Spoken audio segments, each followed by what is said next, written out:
Good morning students, welcome to learning easy science classes. आपने कल देखा था मेटल के बारे में पढ़ा था, मेटल की फ़िज़िकल प्रॉपर्टीज़ के बारे में पढ़ा था। फिर आपने मेटल्स की केमिकल प्रॉपर्टीज़ पढ़ी थी, है ना। आज हम देखेंगे नॉन मेटल्स के बारे में और नॉन मेटल्स की केमिकल प्रॉपर्टीज़। अभी तक आपको सब कुछ समझ में आया है, ये आशा करता हूँ। आपने ये जो ओरल क्वेश्चन है वो भी कर लिए होंगे अपनी कॉपी में। इनके आंसर अगर आपको नहीं मिल पा रहे हैं तो मुझे कमेंट कर देना इस वीडियो में, ठीक है, और मैं उस क्वेश्चन का आंसर आपको भेज दूँगा। देखो, थोड़ा सा आपको खुद करना पड़ेगा, ठीक है। अभी माहौल कुछ ऐसा ही चल रहा है, लगता है आपके स्कूल खुल ही जाएंगे अब सितंबर में। तो स्टार्ट करते हैं हम। सबसे पहली प्रॉपर्टी है कि नॉन मेटल की इलेक्ट्रोनेगेटिव करैक्टर। अब भाई ये इलेक्ट्रोनेगेटिव करैक्टर क्या होता है? देखो, अब जो नॉन मेटल होते हैं वो कैसे एलिमेंट होते हैं? Electronegative element. जितने भी नॉन मेटल हैं वो कैसे एलिमेंट होते हैं? इलेक्ट्रोनेगेटिव। अब इलेक्ट्रोनेगेटिव एलिमेंट हम किसको बोलते हैं?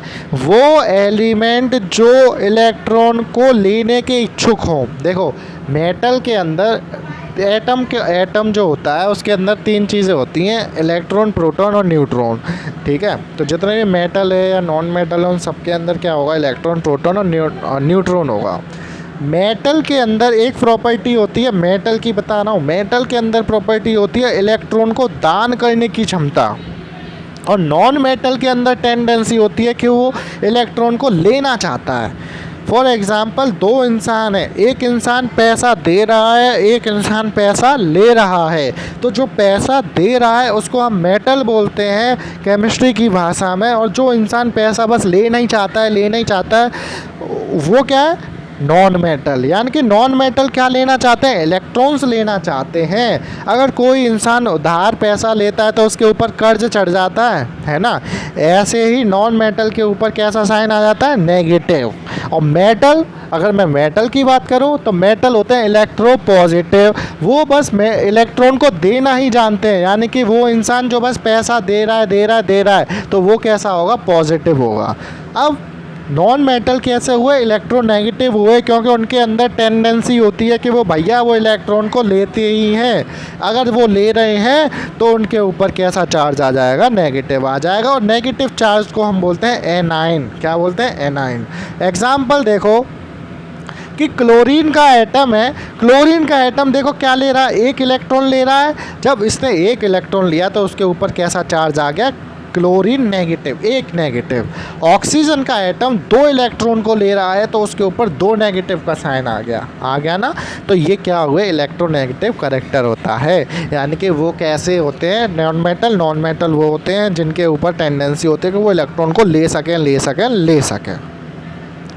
Thus, the non-metals are able to remove the electron from electropositive element and act as an oxidizing agent. तो जो नॉन मेटल होते हैं उनके पास एबिलिटी होती है कि वो इलेक्ट्रॉन्स को लेते हैं। किससे लेते हैं? इलेक्ट्रोपॉजिटिव। तो हम उनको ऑक्सीडाइजिंग एजेंट भी बोलते हैं। क्या बोलते हैं? ऑक्सीडाइजिंग एजेंट, ठीक है। अब बात करते हैं हाइड्रोजन की। देखो, एक hydrogen is the only non metal which can lose as well as gain an electron. Hydrogen ही एक ऐसा एलिमेंट है जो मेटल भी है और जो नॉन मेटल भी है। क्यों? क्योंकि हाइड्रोजन का जो एलिमेंट है वो इलेक्ट्रॉन लेता भी है और इलेक्ट्रॉन देता भी है। वो इलेक्ट्रो पॉजिटिव भी है और इलेक्ट्रो नेगेटिव भी है। अगर वो इलेक्ट्रॉन को देगा तो उसके ऊपर कैसा चार्ज आ जाएगा? पॉजिटिव। और पॉजिटिव चार्ज को हम बोलते हैं कैटाइन। और अगर हाइड्रोजन का एलिमेंट इलेक्ट्रॉन को ले रहा है तो उसके ऊपर चार्ज आ जाएगा नेगेटिव, और उसको बोलते हैं हम एनाइन, ठीक है। आइए बात करते हैं अब हम रिएक्शन विद ऑक्सीजन। अब देखो, ये कुछ लिख रहा है यहाँ पे, है ना, ये भी पढ़ना बहुत ज़रूरी होता है। Carbon is non metal which act as a reducing agent. Carbon क्या है? एक नॉन मेटल है, याद रखना। Acidic oxides turn blue litmus to red. तो जो एसिडिक ऑक्साइड्स होते हैं, जो एसिड होते हैं, वो ब्लू लिटमस को किस में कन्वर्ट कर देते हैं? रेड में। Whereas neutral oxide on no effect. Neutral जो ऑक्साइड होते हैं वो कोई इफेक्ट डालते ही नहीं है। There are 5 main air pollutant are oxides of non metal. जो हमारे पॉल्यूशन क्रिएट करते हैं हमारे इन्वायरमेंट में, वो क्या होते हैं? नॉन मेटल होते हैं। वो क्या होते हैं? Non metal. कौन कौन से होते हैं? CO, NO, NO2, CO2। CO को हम बोलते हैं carbon monoxide, nitrogen monoxide, nitrogen dioxide और सल्फर डाइऑक्साइड। नाइट्रोजन मोनोऑक्साइड और नाइट्रोजन डाइऑक्साइड ये तब प्रोड्यूस होते हैं जब हम व्हीकल चलाते हैं, स्कूटर चलाते हैं, बस चलाते हैं, मतलब कोई भी ऐसी चीज़ जो डीजल और पेट्रोल से चलती है। ठीक है, ये हमारी आइज़ में इरिटेशन कॉज करती है, सांस नहीं लेने देते हैं। तो ये बहुत ही खतरनाक गैसेज हैं दोनों ही, और इन्हीं से एसिड रेन भी होती है। याद रखना। दो एग्जाम्पल अगर तुमसे कोई पूछे कि भाई हमको ये बताओ कि NO और NO2 क्या है, और ऐसी कौन सी दो गैस हैं जो मतलब एसिड रेन करती हैं, तो NO और NO2। बहरहाल हम नेक्स्ट आगे बढ़ते हैं अपना रिएक्शन विद ऑक्सीजन। तो non metal react with oxygen to give covalent oxide. Non metal react करते हैं ऑक्सीजन से, तो क्या देते हैं? वो कोवेलेंट ऑक्साइड देते हैं। और वो जो कोवेलेंट ऑक्साइड है, या तो वो एसिडिक नेचर के होंगे या वो न्यूट्रल नेचर के होंगे। अब वो अगर वो एसिडिक नेचर के हुए, तो अभी मैंने समझाया कि एसिडिक नेचर का अगर कोई होता है तो वो ब्लू लिटमस को किस में कन्वर्ट कर देता है? रेड लिटमस में। और न्यूट्रल ऑक्साइड हुआ तो न्यूट्रल ऑक्साइड आपको पता है कि वो किसी को किसी में भी कन्वर्ट नहीं करता, क्योंकि वो क्या है? न्यूट्रल है वो। Acidic oxides of non metal dissolve in water to for corresponding acid.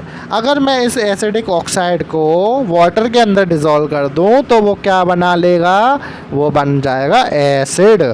ठीक है, कुछ रिएक्शन दी हैं, जैसे नाइट्रोजन है, नाइट्रोजन ऑक्सीजन के साथ रिएक्ट करता है तो नाइट्रस ऑक्साइड बनाता है। देखो ये फॉर्मूले है ना, ये आपको याद करने हैं कि अगर N2O है तो नाइट्रस ऑक्साइड बोलेंगे, NO है तो नाइट्रिक ऑक्साइड बोलेंगे, N2O3 है तो डाइनाइट्रोजन ट्राई ऑक्साइड बोलेंगे। देखो N2O3, N के पास 2 है तो 2 के लिए लगता है डाई और 3 के लगता है ट्राई, तो डाई नाइट्रोजन ट्राई ऑक्साइड। ये क्या हो गया? Nitrogen dioxide. ये हो गया डाई नाइट्रोजन पेंटा ऑक्साइड। ऑक्सीजन कितने हैं? 5, इसीलिए 5 का मतलब हो गया पेंटा। अब इनमें से एसिडिक कौन सा है, न्यूट्रल कौन सा है? तो याद रखना कि NO और NO2 को छोड़ के बाकी सब एसिडिक है। अब बात आती है कार्बन की। कार्बन अगर रिएक्ट करेगा ऑक्सीजन से तो 2 ऑक्साइड बनाता है, कार्बन मोनोऑक्साइड और कार्बन डाइऑक्साइड। कार्बन मोनोऑक्साइड आपका न्यूट्रल है और कार्बन डाइऑक्साइड आपका क्या है? एसिडिक नेचर का है। ठीक है, अब कार्बन डाइऑक्साइड अगर वाटर में डिसॉल्व हो गया तो क्या बनाएगा? वो कार्बोनिक एसिड बनाएगा। रिएक्शन याद रखना, कार्बन अगर ऑक्सीजन के साथ रिएक्ट कर रहा है तो कार्बन मोनोऑक्साइड बनाया, फिर कार्बन अगर डाइऑक्सीजन के साथ रिएक्ट कर रहा है तो कार्बन डाइऑक्साइड बना गया, और ये कार्बन डाइऑक्साइड वाटर के अंदर चला गया तो क्या बनाएगा? कार्बोनिक एसिड बनाएगा। फॉस्फोरस की अगर मैं बात करूं, फॉस्फोरस अगर रिएक्ट करता है ऑक्सीजन के साथ तो 2 ऑक्साइड बनाता है। कौन कौन से 2 ऑक्साइड हैं? एक फॉस्फोरस ट्राई ऑक्साइड, एक फॉस्फोरस पेंटा ऑक्साइड। ठीक है, P2O3 और P2O5। सल्फ़र की अगर मैं बात करूं तो सल्फ़र क्या क्या बनाता है? 3 ऑक्साइड बनाएगा सल्फ़र, 2 ऑक्साइड बनाएगा। कौन कौन से? सल्फ़र डाइऑक्साइड और सल्फ़र ट्राइऑक्साइड। सल्फ़र अगर ऑक्सीजन के साथ रिएक्ट करता है तो SO2 बनाएगा, सल्फ़र अगर 3O2 के साथ रिएक्ट करता है तो 2SO3 बनाएगा। और ये भी याद रखना है कि कौन सा एसिडिक नेचर का, कौन सा नॉन एसिडिक नेचर का है। हाइड्रोजन की बात आपको पता ही है कि अगर हाइड्रोजन ऑक्सीजन के साथ रिएक्ट करता है तो क्या बनाता है? वाटर बनाता है ना, वाटर। वाटर हमेशा न्यूट्रल है, पता ही है आपको। अब बात आती है हेलोजन्स की। अगर नॉन मेटल हेलोजन के साथ रिएक्ट करते हैं तो हेलाइड्स बनाते हैं। प्योर स्टेट में the halides of non metal do not conduct electricity. और आपको ये याद होना चाहिए कि ये इलेक्ट्रिसिटी कंडक्ट नहीं करते। जैसे फॉस्फोरस अगर क्लोरीन के साथ रिएक्ट करेगा तो ये क्या बनाएगा? Phosphorus trichloride. अगर फॉस्फोरस क्लोरीन 5 क्लोरीन के साथ करेगा तो फॉस्फोरस पेंटा। देखो 3 क्लोरीन तो ट्राई, 5 क्लोरीन तो पेंटा, और 1 ही क्लोरीन है तो बस क्लोराइड। ठीक है, ऐसे याद कर लेना आप इसको। अब बात आती है हाइड्रोजन, रिएक्शन विद हाइड्रोजन। अगर कोई मेटल हाइड्रोजन के साथ रिएक्ट कर रहा है तो क्या होगा? ठीक है, तो जितने भी नॉन मेटल्स होते हैं वो अगर हाइड्रोजन के साथ रिएक्ट करते हैं तो वो एक प्रोडक्ट बनाते हैं।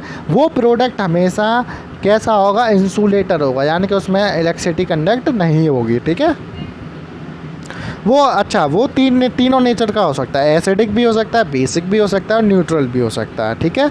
Sulphur with hydrogen give hydrogen sulphide देता है। H2S is weakly acidic in nature. अगर सल्फर हाइड्रोजन के साथ रिएक्ट करेगा तो H2S बनाएगा, और ये H2S क्या होता है, बहुत ही कमज़ोर एसिड होता है, ठीक है।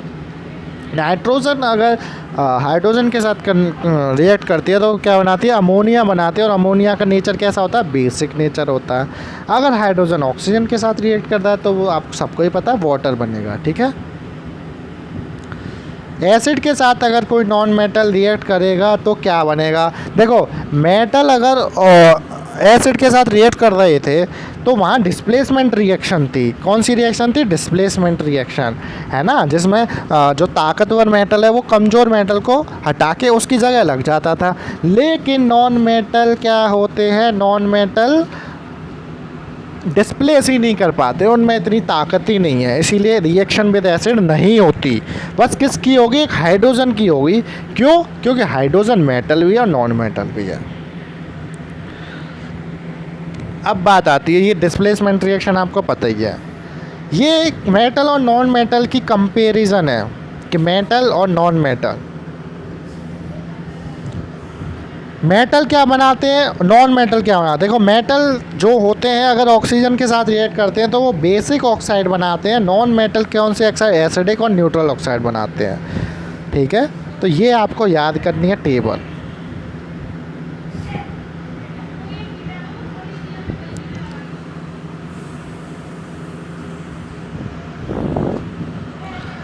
अगर मेटल और नॉन मेटल ऑक्सीजन के साथ रिएक्ट करते हैं तो क्या बनता है, आपका ऑक्साइड बनता है ना, ऑक्साइड बनता है। और वो कैसे नेचर का होता है, बेसिक नेचर का होता है। अगर बेसिक नेचर का, किसका नेचर का होता है, बेसिक नेचर का। तो ये याद करना है आपको, अगर वो बेसिक नेचर का है, ठीक है, किसके साथ, मेटल के साथ रिएक्ट हो रही है। और नॉन मेटल हुआ तो कौन सा ऑक्साइड बनता है, एसिडिक और neutral. When dissolved in water, metallic oxide give जब वो बेसिक नेचर का हो गया तो वो रेड लिटमस को किस में कन्वर्ट कर देगा, ब्लू लिटमस में, ठीक है। तो ये अपने आप देख लेना आप। ऑक्साइड्स ऑफ मेटल ये ज़रूरी भी नहीं है अभी पढ़ने, ये 10th क्लास में आप पढ़ोगे, अच्छे से पढ़ोगे, तो अभी इसको छोड़ देना, ठीक है। अच्छा ये टेबल चलो रहने देना, ये टेबल, ये क्वेश्चन दिया है, ये आपको अपने आप करना है कि गोल्ड क्या है, आयरन क्या है, ठीक है। ये कुछ मेटल्स के यूजेस हैं, ये आपको याद करना है कि आयरन किस में यूज़ होता है, कॉपर किस में यूज़ होता है, सिल्वर किस में यूज़ होता है, गोल्ड किस में यूज़ होता है, ठीक है। और ये कुछ नॉन मेटल्स के यूज़ हैं, कार्बन किस में यूज़ हुआ, सल्फ़र किस में यूज़ हुआ, फॉस्फोरस किस में यूज़ हुआ। तो ये आपको अपने आप पढ़ना है यूजेस, तो कम से कम ये यूज़ याद कर लेना। और ये हैं आपके क्या,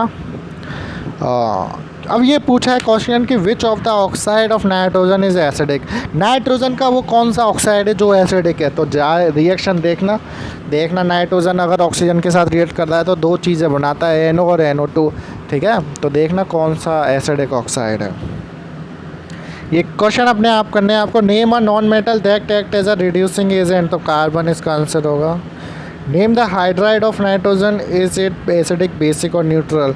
हाइड्राइड बताने नाइट्रोजन के, तो ये आप रिएक्शन में ही मिलेगा आपको, कुछ तो आपको करना ही पड़ेगा, ठीक है। अगर ऑक्सीजन के साथ फॉस्फोरस की रिएक्शन हो रही है तो उसका नेचर कैसा होगा, एसिडिक, बेसिक या न्यूट्रल, तो ये अभी आपको खुद ही देखना है। Name a non metal a salt of which is added to the common salt, ये अपने आप ढूंढना है आपको। अगर नहीं मिलते हैं आपको तो आप कमेंट कर देना, ठीक है, वो सब मैं करवा ही दूँगा। खैर देखो आपके पेपर के बारे में मैं बताऊँ तो पेपर मल्टीपल चॉइस टाइप का क्वेश्चन होगा जिसमें शॉर्ट और लॉन्ग नहीं आएंगे, तो बिल्कुल याद मत करना। एक्सरसाइज पूरी याद कर लेना, ओरल क्वेश्चन पूरे याद कर लेना, वेरी शॉर्ट पूरे याद कर लेना, और डेफिनेशन सारी याद कर लेना।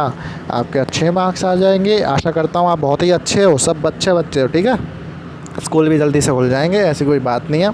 सब मज़े में रहो, खुश रहो, खाते पीते रहो, ठीक है। चलो बाय।